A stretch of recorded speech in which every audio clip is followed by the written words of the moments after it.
جو شخص حرام مال کھاتا ہو اس کے تمام اعضاء گناہ میں پڑ جاتے ہیں، خواہ وہ چاہے یا نہ چاہے۔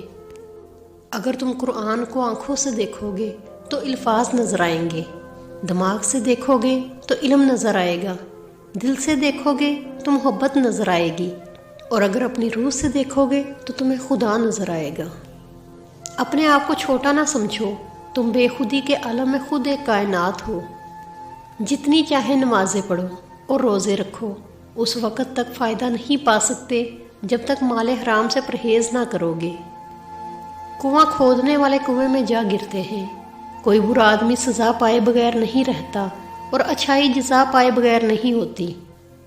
حق پر یقین رکھو اور باقی جو ہوتا ہے ہونے دو۔ جب تک دل ٹوٹے گا نہیں، دل میں روشنی کیسے داخل ہوگی؟ حلال لقمے کے منہ میں آنے سے ہی عبادت کا رجحان پیدا ہوتا ہے۔ جو وسوسے کا دوست ہے وہ اللہ کی ذات کو کب دیکھ سکتا ہے؟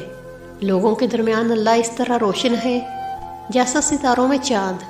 اگر تو نہیں دیکھتا تو یہ دنیا تو معدوم نہیں ہے۔ اپنے نفس کی انگلی کو آنکھ پر سے ہٹا لے، پھر تو جو کچھ چاہتا ہے دیکھ۔ اچھے صوفی کے لیے جو کچھ گزر گیا وہ ناقابل ذکر ہوتا ہے، جبکہ اس کی فکر اس کے حال میں مشغول ہوتی ہے، اس کے ذہن میں انجام کا فکر بھی نہیں آتا۔